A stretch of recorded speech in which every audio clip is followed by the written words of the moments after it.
ênfase para a palavra do Senhor. Meus amados, eu quero convidá-los para abrirem comigo as vossas Bíblias. Quem chegou depois da leitura oficial, leitura nós fizemos no início do culto, na abertura do culto, a leitura de 5 versículos na segunda epístola do apóstolo São Paulo a Timóteo, segunda epístola de Paulo a Timóteo, capítulo de número 4. Quem está de casa também pode acompanhar.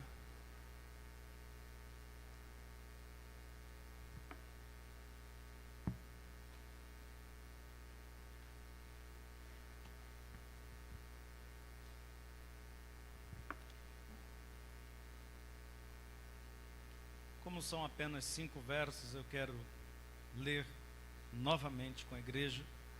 Conjuro-te, pois, diante de Deus e de nosso Senhor Jesus Cristo, que há de julgar os vivos e os mortos na sua vinda e no seu reino, que pregues a palavra, insistas a tempo e fora de tempo, argumente, repreenda, exorte com toda longanimidade e doutrina, porque virá um tempo em que não suportarão a sã doutrina, mas tendo como que comichão nos ouvidos, amontoarão para si doutores conforme as suas próprias concupiscências, e desviarão os ouvidos da verdade, voltando-se às fábulas.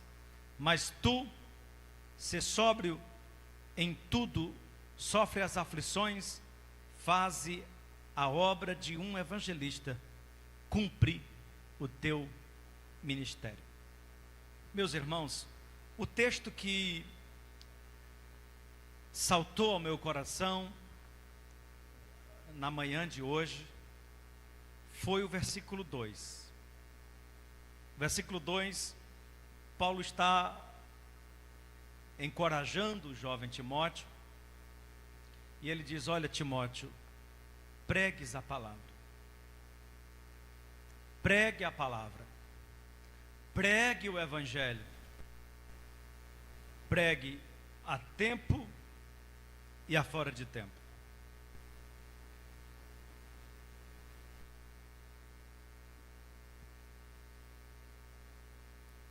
Tem uma versão que ele fala sobre redargui, que é o mesmo que argumentar. Ele diz: pregue, argumente, repreenda quando necessário for, exorte com toda autoridade, com longanimidade e doutrina. E lá no final do versículo 5 ele diz: mas tu, se sóbrio, e tudo sofre as aflições, em tudo sofre as aflições, faze a obra de um evangelista, cumpre o teu ministério. Meus irmãos, eu quero pensar um pouco com os irmãos sobre a missão da igreja. E eu quero iniciar fazendo a seguinte pergunta para a igreja: qual é a missão da igreja? Qual é a missão da igreja do Senhor? Qual é, eu diria, a missão áurea, mais importante? Porque existem muitas coisas que a igreja deve fazer enquanto igreja. Mas qual é a missão principal da igreja?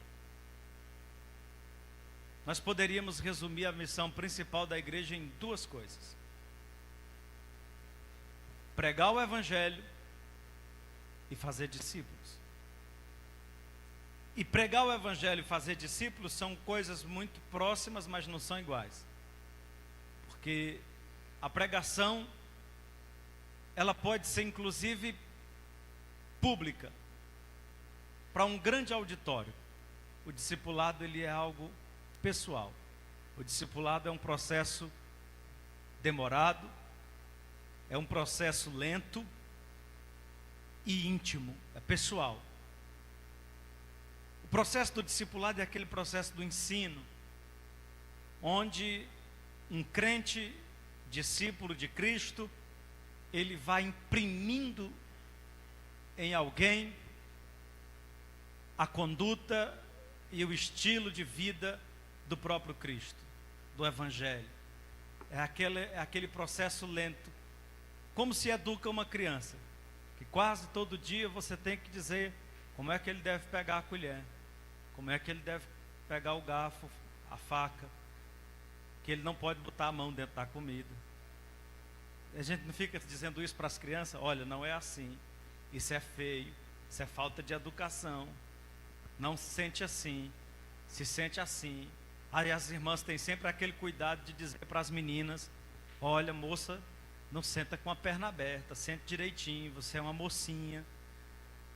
E aí a gente tem aquele cuidado de... Isso é o processo da educação. Não passe a rua correndo, olhe para um lado, olhe para o outro, cuidado, não fique com o celular no meio da rua. A gente não tem esses cuidados, irmãos, para ensinar os nossos filhos, nossos adolescentes. O processo de discipulado, ele é semelhante. É você estar ali com um novo convertido no dia a dia, e aí sai um palavrão, você diz: não pode, isso não é assim, você é um servo de Deus, sua boca é santa, não fala isso, você agora é nova criatura. E aí você vai ali aos poucos educando. A pessoa está com raiva, você diz: perdoe, vá lá, peça perdão. Aprontou, você diz: confesse, se arrependa. Parou de orar, você diz: não pode, você tem que estar orando. Você já orou, você já leu a Bíblia essa semana? Qual é o livro que você está lendo? Aonde você está fazendo seu devocional? Isso é o processo de discipulado. E essa é a missão da igreja. Agora eu vou fazer a segunda pergunta. Se algum dos irmãos sentir de Deus de trazer água para mim, eu agradeço. Vários sentiram, né? Graças a Deus.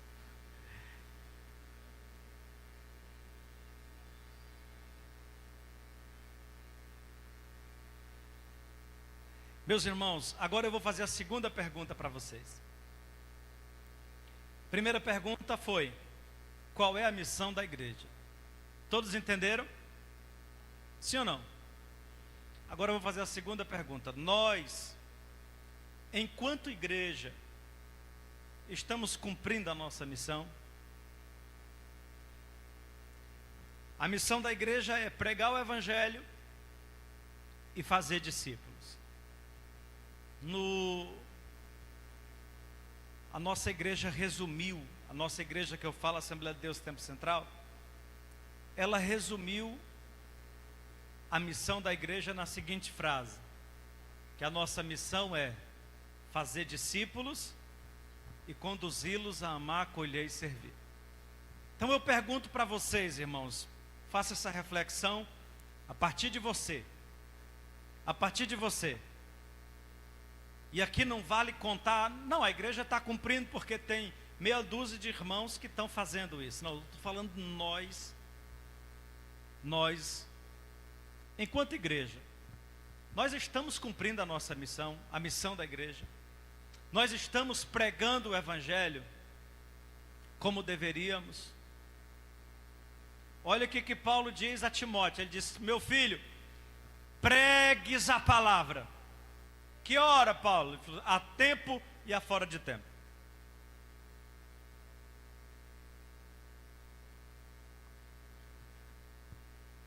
E eu pergunto mais uma vez: nós estamos cumprindo? Nós estamos envolvidos, irmãos, nesse processo de pregação e discipulado? Quantas pessoas você discipulou 2023? Lembra o que é discipulado? Esse processo prolongado de educação, que você pega na mão e caminha. Quantas pessoas você discipulou? Pastor, mas isso é papel meu? Você não é igreja?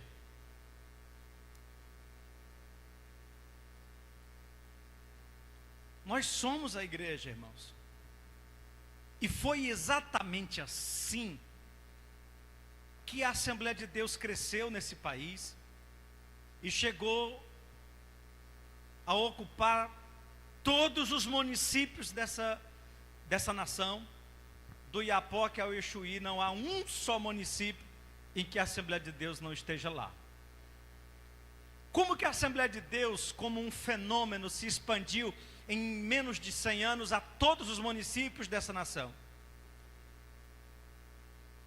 Assim, todos os irmãos cheios do Espírito Santo, que se rendiam a Cristo, com desejo de trazer a família a Cristo, o primo, o tio, o pai, a esposa, o esposo, os filhos, e muitos deles ainda não conheciam muito do Evangelho, mas eles não esperaram para fazer curso de teologia, eles não esperaram a maturidade espiritual chegar, eles aceitavam Jesus e eles já saíam dizendo: eu recebi uma coisa muito boa no meu coração, eu aceitei Jesus, eu mudei, a minha vida foi transformada, eu quero isso para você também. E eles já entravam em um processo de oração e pregando o Evangelho, pregando para o vizinho, pregando para o da frente, pregando para o de trás, pregando para quem encontrava no caminho, pregando para todas as pessoas. Quando trazia alguém a Cristo, eles mesmo cuidavam. Irmão, os 50 primeiros anos da Assembleia de Deus, a Assembleia de Deus cresceu a partir do evangelismo relacional.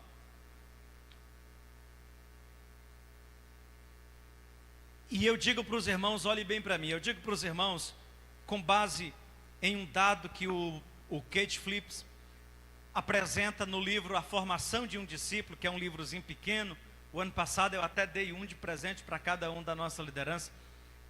E ele apresenta os dados de uma pesquisa feita nos Estados Unidos, que comprova que 80% das pessoas que vêm a Cristo, elas vêm a partir dos relacionamentos.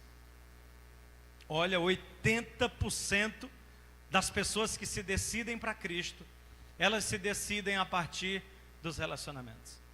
Apenas 20% estão relacionados a televisão, rádio, distribuição de panfleto, de literatura como um todo, cruzadas, campanhas, tudo mais que a igreja faz como forma de evangelização,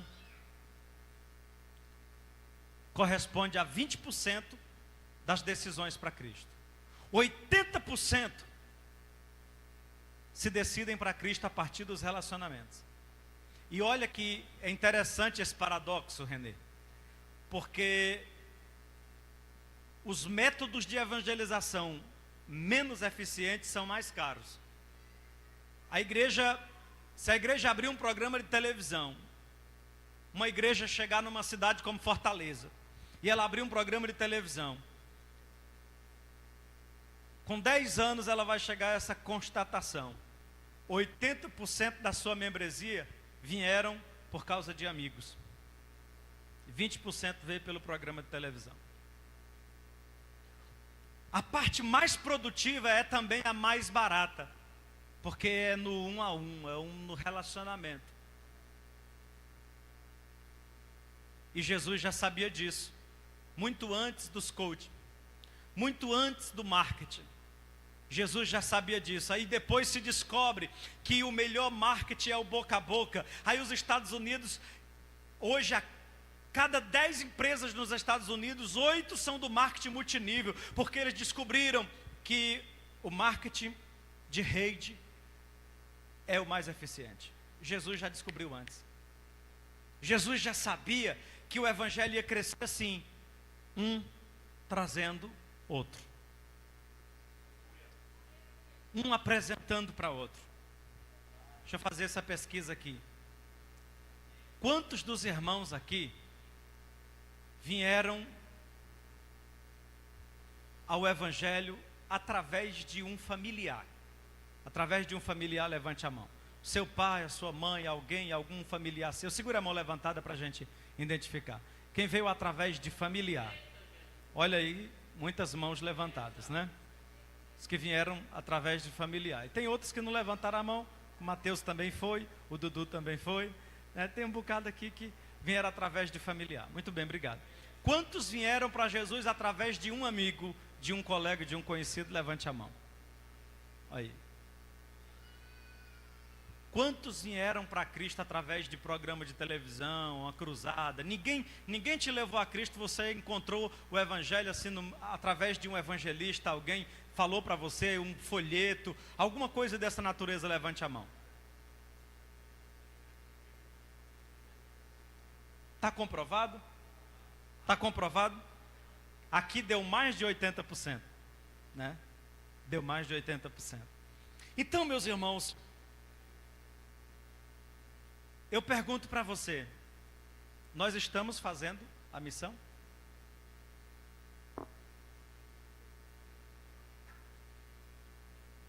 Nós estamos cumprindo a missão? Agora eu vou fazer a terceira pergunta.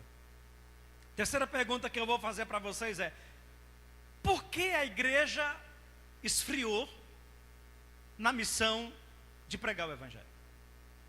Por que nós, eu estou falando de Assembleia de Deus, irmãos, por que nós, enquanto assembleianos, que historicamente somos conhecidos como uma igreja fervorosa na evangelização, essa Assembleia de Deus, que ganhou todos os municípios da nação brasileira, tem muitos distritos que você chega, não tem um posto de saúde, não tem um colégio, mas tem uma igreja da Assembleia de Deus. Já tem a Assembleia de Deus. Às vezes não tem nem católico que tem da Assembleia de Deus. Aí eu pergunto para você, o que aconteceu com a gente? Por que nós esfriamos na evangelização? Por que arrefecemos tanto? Eu anotei aqui algumas coisas que eu quero pensar com vocês. Primeiro, porque isso é resultado de um esfriamento espiritual. Irmãos, o fervor espiritual está diretamente ligado ao fervor evangelístico. Por quê, pastor? Porque o Espírito Santo é missionário. O Espírito Santo é missionário. E a primeira coisa, irmãos, escute isso. O primeiro sinal de um avivamento na vida de uma pessoa ou na vida de uma comunidade é o desejo por vidas. É o desejo pelas vidas. O contrário também é verdadeiro. O primeiro sinal de um esfriamento espiritual na vida de uma pessoa ou na vida de uma comunidade é o desprezo pelas vidas. Quando uma pessoa começar a botar coisas acima de pessoas, quando o prédio, as cadeiras, o som, quando tudo que nós tivermos começar a se tornar mais importante do que vidas, isso é sinal de um esfriamento espiritual. É um sinal de que estamos fugindo do foco, do propósito. Quando o sujeito, o indivíduo, está mais centrado em si e busca a sua autorrealização, está na igreja em busca de reconhecimentos, privilégios, é sinal de uma frieza espiritual. Quando o Espírito Santo chega, o sujeito esquece de si e enxerga a necessidade do outro. Quando o Espírito Santo lhe enche, as coisas perdem significado e as pessoas passam a ser importantes.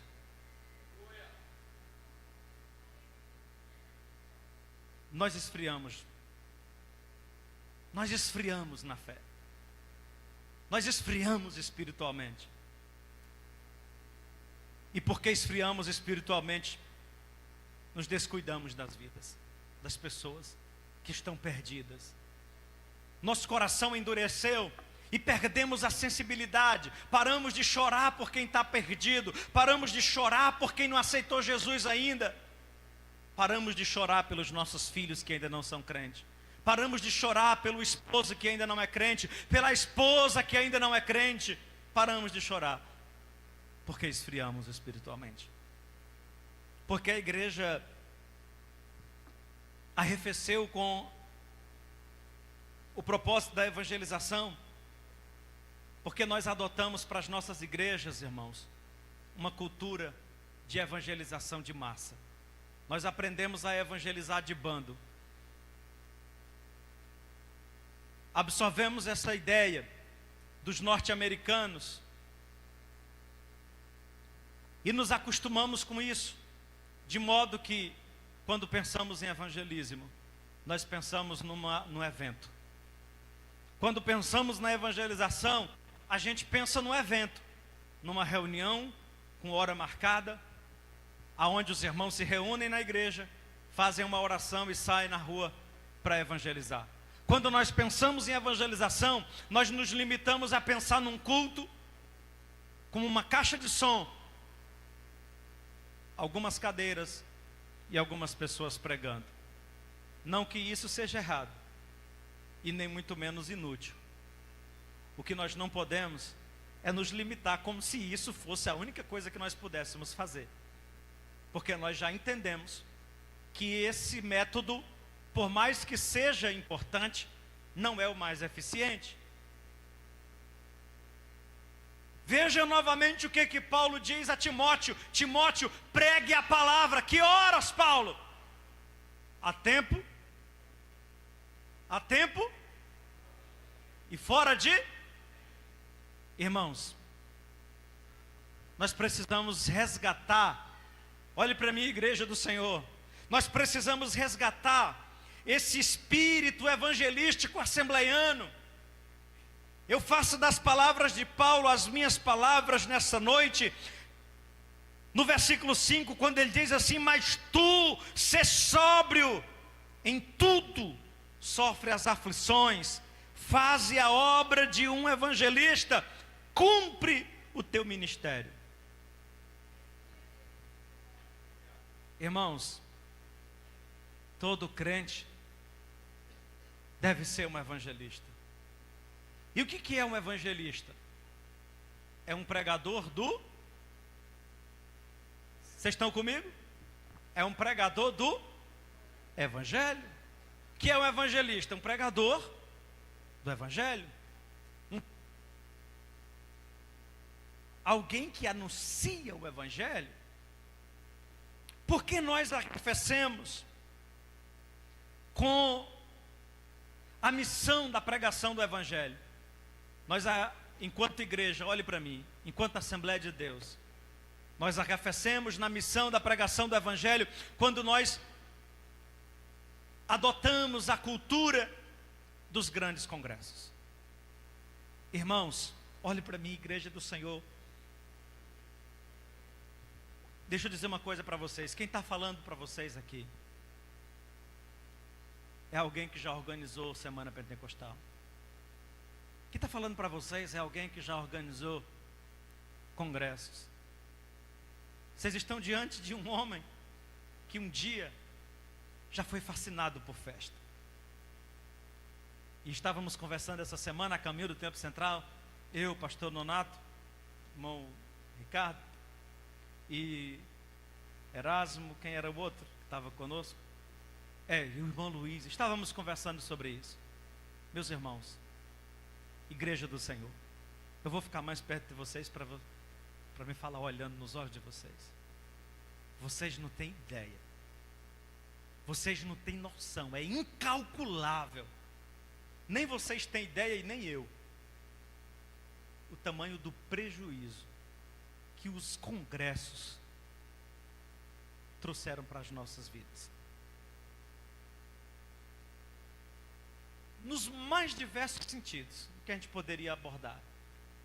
Desde trazer pessoas que a gente não sabe quem é, para pregar nos nossos púlpitos, que a gente não sabe a vida, que a gente não sabe a procedência, desde tantas outras coisas. Mas eu quero me centrar só em um aspecto desse ponto negativo. O fato de que às vezes, e por vezes, e por anos após ano, a igreja se concentrou, única e exclusivamente, em trabalhar para fazer evento.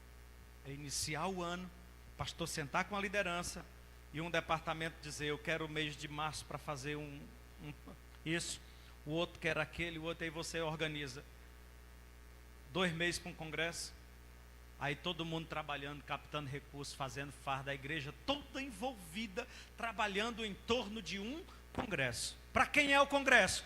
Para os crentes. Por quê? Porque é bom. Entretenimento espiritual. A igreja inteira trabalhando para si mesma. Terminava aquele congresso, ufa, maravilha, que bênção. Aí não, já tem o próximo congresso, agora vamos trabalhar, captar recursos, suar. A igreja, todo mundo envolvido, correndo, trabalhando pelo outro congresso. Termina o outro, começa o outro, termina o ano, inicia um novo ciclo, congresso de jovens, congresso de missão, congresso de casais, congresso de criança, congresso de senhores, congresso de senhoras, congresso do círculo de oração, congresso dos novos convertidos, congresso dos homens, congresso de tudo enquanto era natureza. A igreja, com a sua agenda encharcada, porque cada dia da semana tinha que ser reservado para os ensaios, porque o congresso não é só 3 ou 4 dias de festa, são 3 meses de preparação, que não tem mais espaço na agenda da igreja, que os irmãos estão ocupados para ensaiar, estão ocupados para preparar um louvor, uma peça, uma coisa, e convidar as igrejas amigas para se alegrar junto, encher a igreja de crentes. O pregador vem pregar para os crentes, às vezes alimentando uma falsa esperança, prometendo que Deus não mandou, massageando o ego de quem até em pecado estava. E nós saíamos do congresso confortados, iludidos de que estamos ocupados fazendo a obra de Deus. E a evangelização? E o tempo para evangelizar um vizinho? Olhe para mim e eu vou dizer uma coisa. Hoje, quinta-feira, 25 de janeiro de 2024, irmã, se um dia você tiver a oportunidade de pregar o evangelho para a tua vizinha, se estiver lá conversando, a porta se abriu e ela te der atenção, preste atenção. Eu não estou falando, eu não estou te dando liberdade, permissão. Não use isso, a minha fala, para o mal. Eu não estou dizendo que se você estiver conversando miolho de pote, falando da vida alheia com a sua vizinha, não. Mas se a porta abriu e você estiver falando de Jesus, a sua vizinha que não é crente, jamais olhe para ela e diga assim: mulher, a nossa conversa está boa, eu estou falando de Jesus, mas eu tenho que ir embora porque hoje tem ensaio na igreja. Porque nunca um ensaio na igreja, de senhoras ou de quem quer que seja, pode ser mais importante do que uma boa conversa de evangelização. Eu queria evangelizar minha vizinha, a porta abriu, eu estava pregando para ela, chegou a hora do ensaio. De onde um ensaio de senhoras pode ser mais importante do que uma vida? Nós invertemos as coisas. Chegamos ao ponto de um dia marcarmos um evangelismo e uma líder regente ficou chateada e disse: pastor, tinha ensaio de senhora, o senhor cancelou o ensaio para marcar um evangelismo. Eu disse: chegamos no fundo do poço.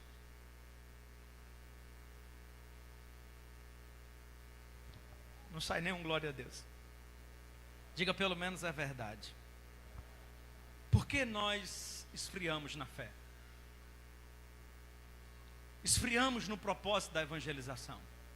Por que arrefecemos nesse propósito de evangelização?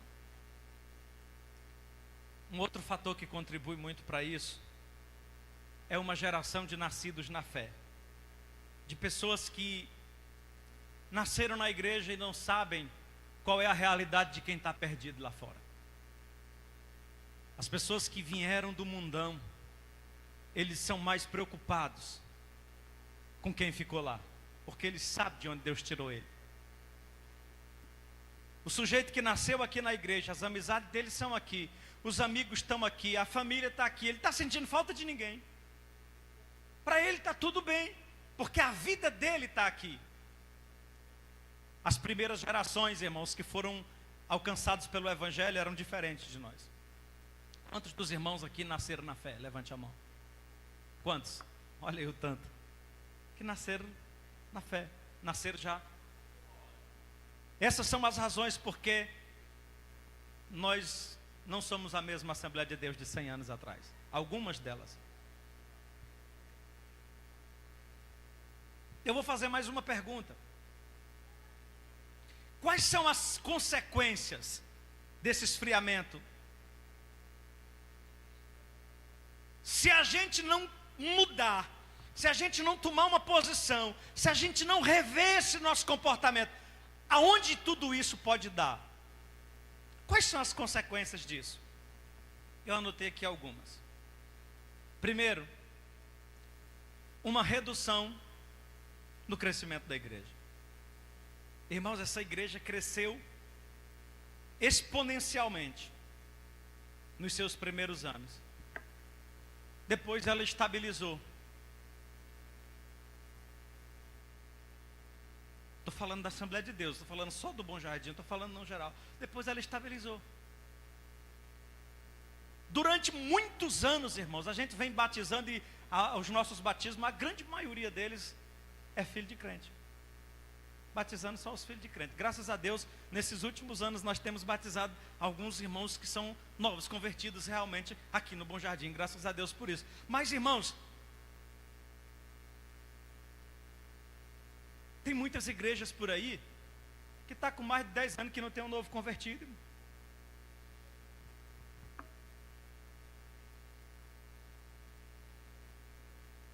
Saiu uns 2 bichos. Segundo problema, implicação, conflitos internos. Quando a igreja estava focada, irmão Ricardo, na evangelização, quando alguém pensava em trabalhar para Jesus, o que é que ele pensava? Ganhar alma. Porque é isso que todo mundo está fazendo. O novo convertido que aceitou Jesus, quando ele pensava em trabalhar para Jesus, ele pensava o quê? Trazer alguém para Cristo, trazer uma alma ao altar do Senhor. Mas a partir do momento que a igreja perdeu esse foco externo, e ela se centrou em si mesma, e as suas atividades giram em torno de si mesmo, quando alguém pensa em trabalhar para Jesus, ele pensa em quê? Em ocupar um espaço aqui dentro. E aí todo mundo olhando para a mesma coisa, 10, 15 pessoas desejando o mesmo cargo. 10, 15, 20, 100, 150 pessoas desejando o mesmo microfone. Diga: o sangue de Jesus tem poder.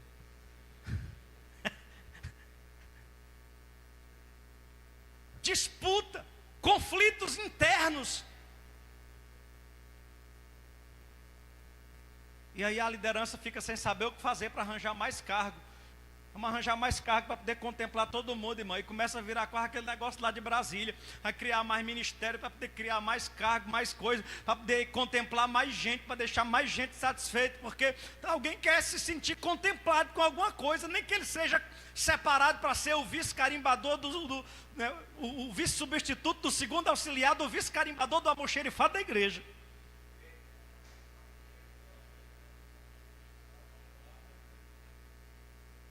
Eu dou um doce para quem acertar isso, para dizer de novo. Nem eu acerto mais.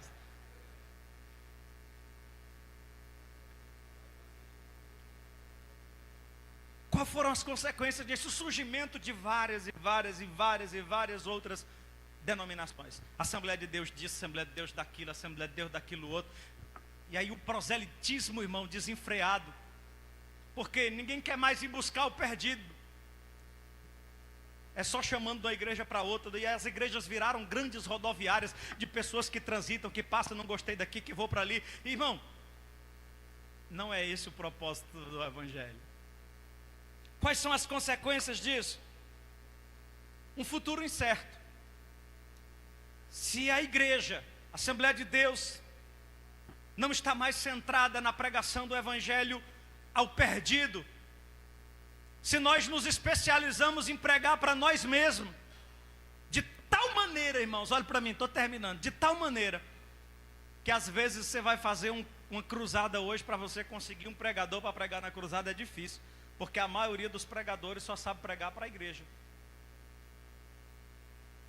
Só sabe pregar para a igreja. A nossa geração de pregadores é uma geração que foi treinada para pregar em congresso.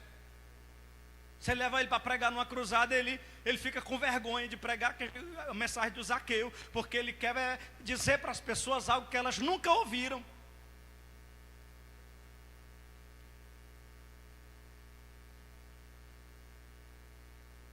Se a gente não encaminhar essa nova geração, se a gente não mudar, se nós não pisarmos no freio, olhar e dizer assim, precisamos fazer uma manobra, como vai ser a Assembleia de Deus nos seus 200 anos? No seu bicentenário? Quem é que vai estar aqui?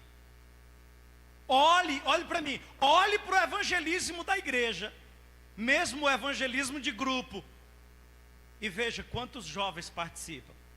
Agora nós já temos uns jovens se interessando, mas irmãos, é os meus cabecinha branca lá, é o irmão Josa com os pés todos inchados, andando nas ruas do Bom Jardim, para cima e para baixo, é o irmão Messias, é o irmão Ricardo, é os meus cabecinha branca, irmão Valdir. Aonde é que a gente vai parar daqui, quando esses cabecinha branca não estiver mais aqui? Se a igreja não for arrebatada logo, irmão, quando essa geração passar, quem é que vai sair nas ruas do Bom Jardim pregando o evangelho?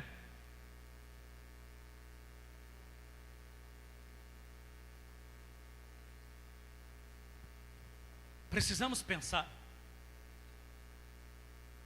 que isso implica, irmãos, na possibilidade de uma igreja gigante como a Assembleia de Deus no Brasil fechar as portas. Temos notícia de igrejas na Europa virando boate, virando casa de show. Igrejas que em outro tempo eram igrejas vibrantes. Levante a sua mão e diga assim: que o Senhor nos guarde, que o Senhor nos desperte. Levante a mão e diga comigo mais uma vez, diga assim: eu preciso me comprometer com a missão. Olhe para cá, deixa eu dizer uma coisa para você. Eu sei que tem muita gente aqui que está sentindo o peso dessa nossa reflexão. Eu sei que tem muita gente aqui que agora ficou preocupado. Pois bem, eu quero te dar uma boa notícia. Eu quero te dizer que esse sentimento, que intencionalmente eu consegui despertar no seu coração agora, já está no coração da liderança da nossa igreja, do pastor Antônio José, há alguns anos. Há alguns anos o pastor Antônio José está vendo essa situação e tem se preocupado com isso. E a igreja tem pensado algumas formas de solucionar esse problema. A igreja tem pensado algumas formas, alguns métodos, alguns caminhos. A igreja tem feito alguns movimentos para corrigir esse problema. E eu quero pontuar alguns desses movimentos que a igreja tem feito. E o que a nossa igreja tem compreendido a partir dessa reflexão. Eu anotei aqui algumas coisinhas rápidas. Em primeiro lugar, a liderança da nossa igreja, nós, enquanto igreja Assembleia de Deus Tempo Central em Fortaleza,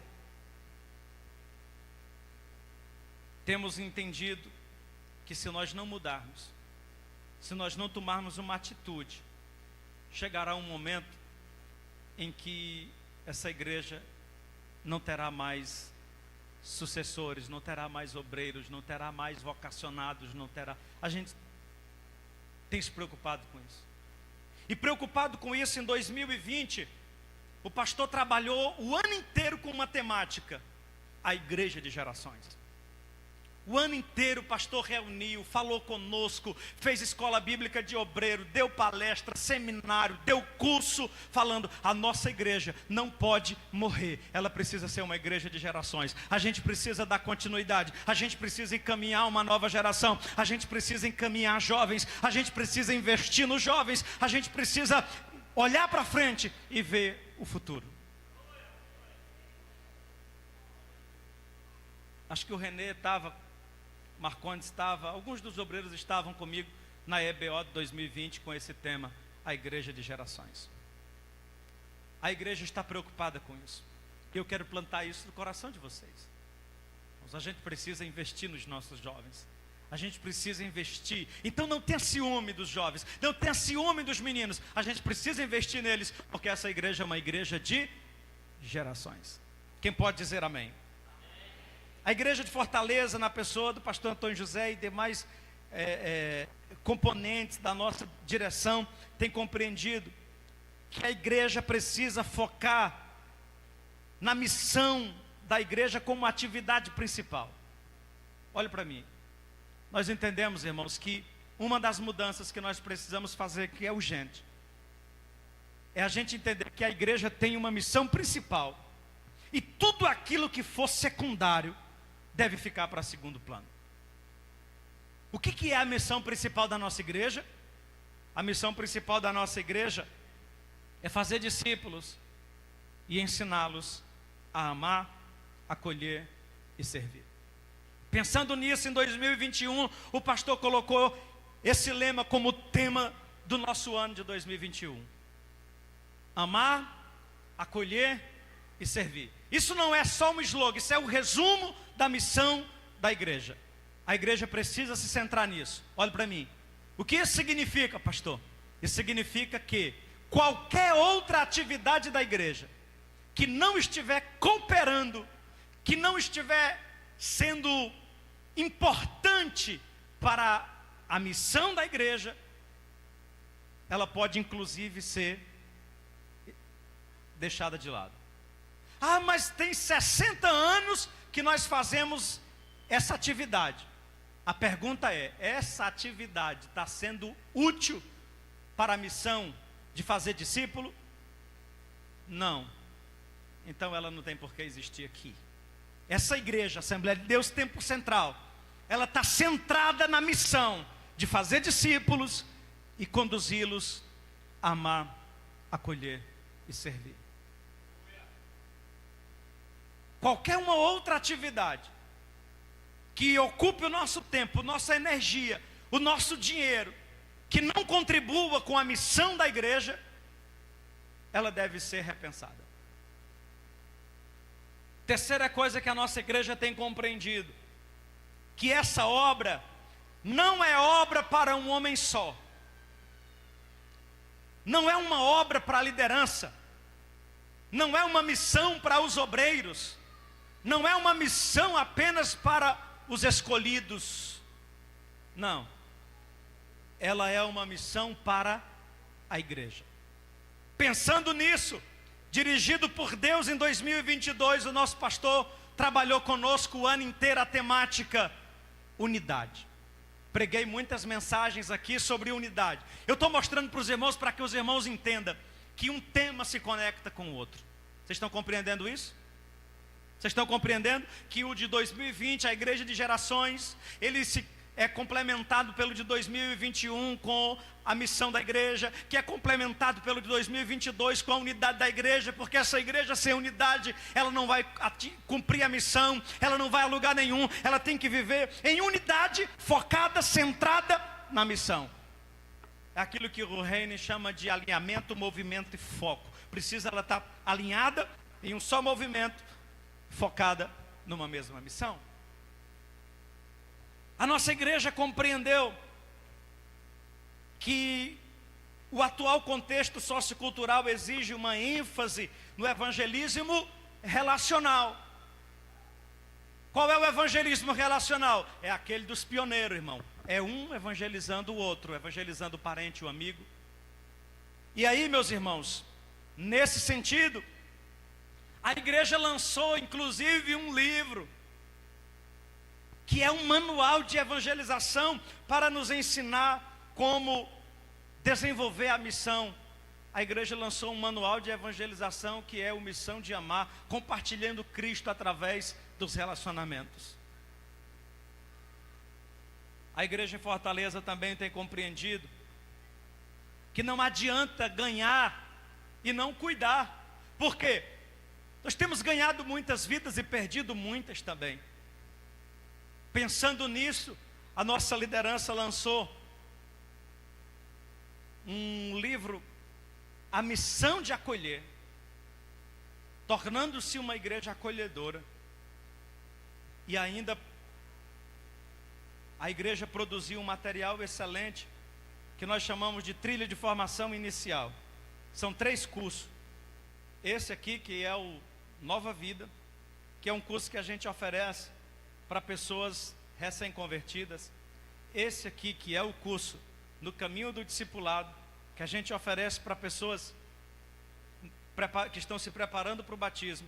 E esse curso que é o Nossa Igreja, que é oferecido tanto para os recém-batizados, como para os recém-congregados, ou seja, aquelas pessoas que já são crentes, batizadas e que estão vindo de outros ministérios para congregar conosco. Por quê? Essa trilha de formação inicial é um processo de acolhimento. É uma forma da gente acolher bem as pessoas que estão chegando, orientando, instruindo, para que elas possam compreender como a nossa igreja funciona, elas possam ser assistidas de perto e não chegar ali, se sentar e ficar 2 anos no banco sem ninguém saber nem quem elas são. Compreenderam? Digam amém. A nossa igreja também tem compreendido que sem o Espírito Santo, essa missão, ela não é possível. Pensando nisso, o ano passado o pastor trabalhou com a temática o Espírito Santo e a missão da igreja. Porque sem o Espírito Santo a gente não sai do lugar, a gente não se move. Sem o Espírito Santo ninguém é despertado para a missão. E para encerrar, meus irmãos, olhe para mim. A nossa igreja também tem compreendido que nós precisamos alinhar a nossa fé com as nossas vidas, com o nosso discurso. Não adianta a gente crer se a nossa vida não condiz com o que cremos. E não adianta nós pregarmos se a nossa vida não condiz com o que a gente prega. Precisa haver um alinhamento entre o que a gente crê, entre o que a gente vive e o que a gente fala. Esse ano, Deus dirigiu o nosso pastor a trabalhar isso. O evangelho que conhecemos, vivemos e pregamos. E aqui, irmãos, cabe algumas perguntas. Primeira pergunta é: qual é o evangelho que nós conhecemos?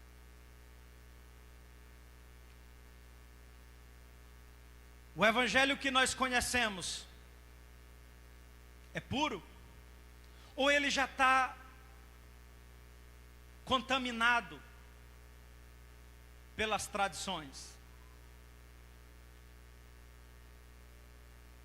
A segunda pergunta é: a minha vida, as nossas vidas, estão alinhadas com o que nós cremos, com o que nós conhecemos no evangelho? Ou há um divórcio entre o que eu creio e o que eu vivo? O evangelho que conhecemos, vivemos. Se eu conheço, se eu vivo, se a minha vida está aliada ao evangelho, aí eu prego. O evangelho que nós pregamos é o mesmo que nós vivemos? Eu mando perdoar, eu perdoo? Então é o evangelho que nós conhecemos, vivemos e pregamos. Irmãos, olhem para mim. Estou encerrando. Vocês conseguem perceber que há um nexo entre tudo isso? Que há uma certa ligação entre todos esses temas que Deus vem orientando o nosso pastor ao longo desses anos? Por que é importante que eu diga isso para os irmãos? Olhe para cá. Por quê? Para que de repente alguém não seja tentado a pensar que esses temas que o pastor Antônio José está lançando são apenas lemas para o ano e que não tem nada a ver com o que está acontecendo na vida da igreja. Tipo, não, 2021 era amar, colher e servir. Passou o ano, pronto, esquece esse negócio, deixa para lá. Agora nós vamos falar de unidade. Não, acabou a unidade, agora já era. Nós vamos agora falar de o Espírito Santo e a missão da igreja. Não, agora esse daí já passou. Nós vamos falar do evangelho que conhecemos, vivemos e pregamos. Irmãos, nenhum desses temas estão desconectados. Há uma orientação e uma visão de Deus, e há um projeto de Deus em curso para esta igreja, que está se revelando a cada ano, e que está diretamente ligado àquilo que vem acontecendo, porque isso não é um lema para a gente botar tema de congresso, isso é o direcionamento de Deus para a caminhada da igreja nesse tempo. Por isso eu pude no meu coração hoje, nessa última doutrina de janeiro, fazer esse retrospecto com os irmãos de 2020 até 2024, para que os irmãos entendam que tudo aquilo que a gente já vem falando, pastor, o senhor disse muita coisa hoje que o senhor já tinha dito, é verdade, foi outra coisa que nós entendemos, que para a igreja focar na missão, a gente precisa repetir reiteradas vezes o mesmo assunto. Do contrário, vocês vão acabar esquecendo, vai cair no esquecimento. Muito do que eu falei hoje aqui já causou comoção em alguém em outro momento, e desde aquele dia até hoje você não tinha feito nada ainda.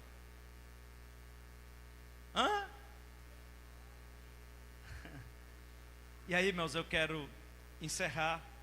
Eu quero só ler de novo com vocês o texto. Volta lá no texto, para de repente alguém me dizer que eu li o texto e esqueci.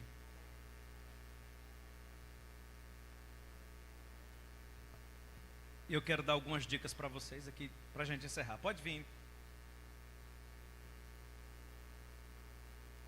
Versículo 2 e 5. Eu vou repetir de novo.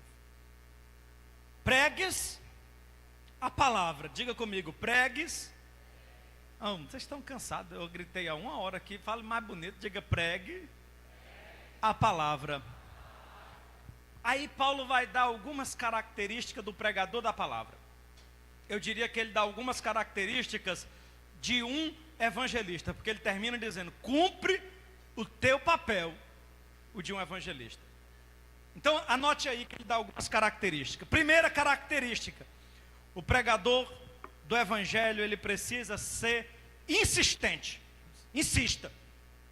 Não, pastor, eu falei de Jesus para uma pessoa, mas a pessoa não deu muita atenção.